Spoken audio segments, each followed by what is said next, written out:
Summary of How to Connect in Business in 90 Seconds or Less.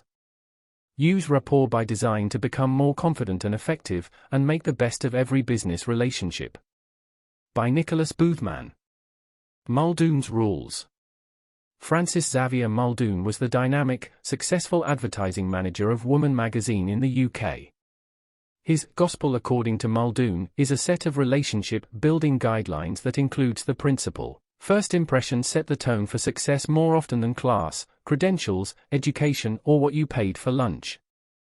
It outlines 3 primary rules for social interaction.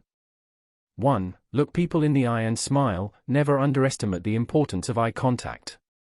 Your eyes communicate volumes before you say a word. They can signal trust, emit authority, or radiate hostility. Be aware of the messages your eyes are sending. Know that a smile can open 1,000 doors by conveying that you are approachable and non-threatening.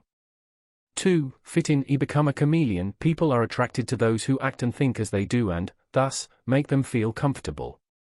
Instinctively, humans tend to mirror each other's behavior. Becoming a chameleon means aligning your behaviors and attitudes with others' actions to make a connection. 3. Capture the imagination and you capture the heart. Don't tell people what to think or feel. Instead, elicit the emotional responses you want by appealing to their imaginations with sensory-rich language. Persuasion and communication. Muldoon says, coercion is about getting people to do what you want them to. Persuasion is about getting them to want to do what you want them to do. To persuade people, first establish trust, then present a logical argument and appeal to their feelings. In sales, this process involves linking your product or service to people's needs, dreams, and desires. How can you tell if you are communicating successfully? First, determine whether you are achieving the response you want. For example, if you asked your team to meet an important deadline, and they missed that deadline, then your communication failed. However, if you get less than perfect results, don't give up. Instead, view the situation as an opportunity for feedback about your communication methods. All behavior is a feedback loop, so when something doesn't work, assess, retool, and try again. The acronym KFC will help you remember the 3 crucial elements of good communication. 1. K. I know what you want. 2. F. I find out what you're getting. 3. C. I change what you do until you get what you want. You can even apply the KFC process to finding your unique style. Start by asking yourself, what message do I want to send by the way I dress? The best business attire suggests both authority and approachability. Experiment with different looks until you find the ones that work best for you. You may even want to use a personal shopper or a fashion consultant. Snap. Humans instinctively make quick assessments when they meet new people. In less time than it takes to snap your fingers, you decide whether to trust a stranger. You can use others' snap judgments about you to your advantage. Your expressions, body language, manner, and voice can help you create the good impressions and solid connections that unlock success in business. Foster a complementary snap judgment by using your body language and facial expressions to radiate health, exuberance, and positive energy. Before you approach someone new, say something upbeat to yourself to help you smile in a genuine way. For example, repeat the word "great" a few times. During the introduction, make a mental note of the other person's eye color. That helps ensure good eye contact.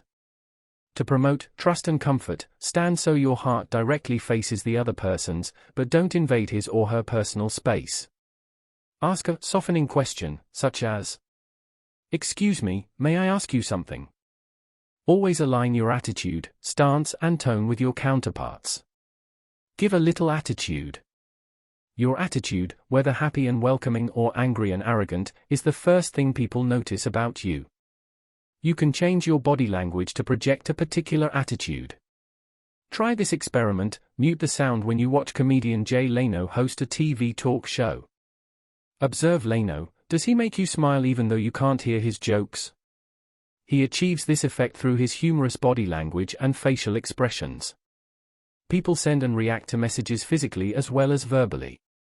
Connect with people better by becoming aware of your body language. Open body language signals that you are approachable, whereas closed body language conveys an unfriendly message. Strive for congruence by synchronizing the 3Vs, the visual, the vocal and the verbal.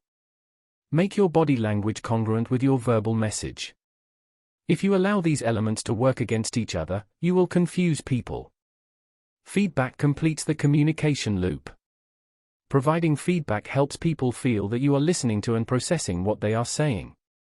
Respond physically by leaning forward, nodding your head, smiling and laughing, and clasping or moving your hands. This type of feedback gives a conversation depth and emotion. Speaking the brain's language. The human brain's primary language is made up of pictures, sounds and feelings. Labels, in word form, come afterward.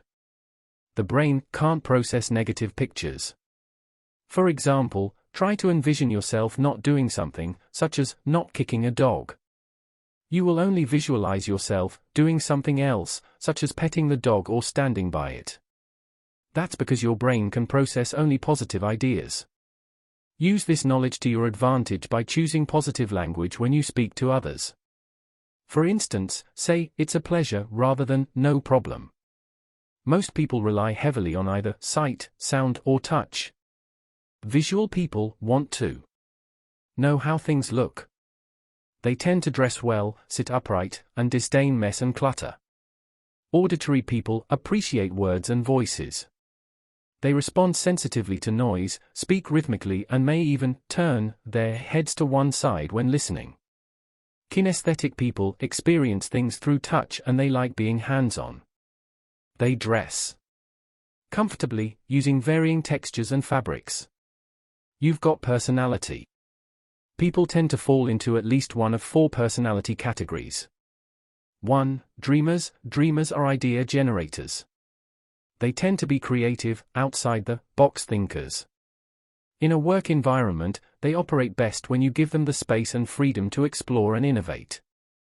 2. Analysts. These people examine ideas to see if they will work. They are often detail-oriented and methodical. 3. Persuaders. Persuaders are good communicators who can convey the value of an idea. 4. Controllers. These people see an idea through to fruition. They are results-oriented, no-nonsense workers. Each of these personality types has strengths and weaknesses. For example, a dreamer without a plan may seem unfocused or indecisive. Analysts can sometimes appear hypercritical. Persuaders may overstate their cases or monopolize a conversation. And controllers can become close-minded and refuse other people's input. Mission accomplished. Many companies' mission statements are impossibly vague, hard to remember, or uninspiring. However, executives who understand the value of taking a strong position may create a condensed form of their mission statement called a big idea statement. A big idea describes the firm's reason for being and explains its impact. It can add depth and color to an organization's purpose, encapsulate its true character, and inspire its employees.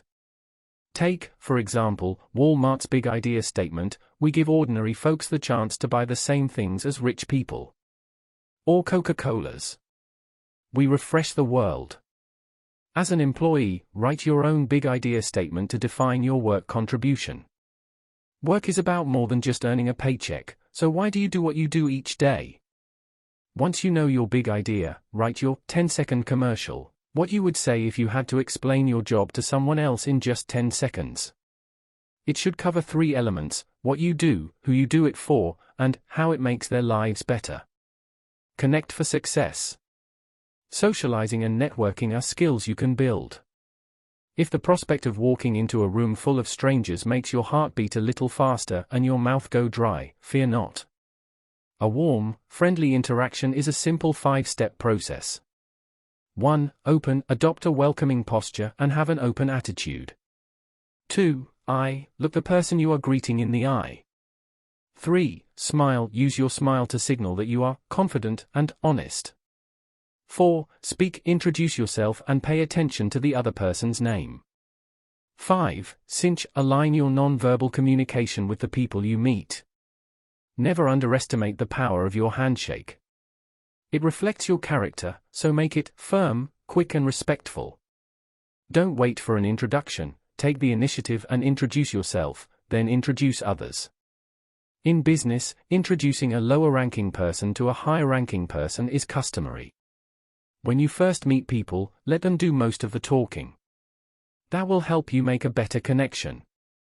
Encourage them by asking open-ended questions beginning with phrases such as, "What do you think about?" or "Tell me about." Ferret out common interests, and learn to schmooze or engage in a more personal, intimate conversation.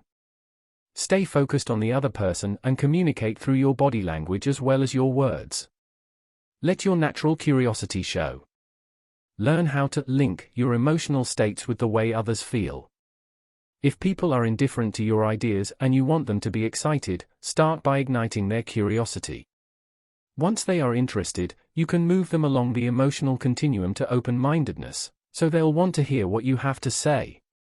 Then, infect them with your enthusiasm. Presentations, the final frontier. Many people shudder at the prospect of speaking in front of an audience.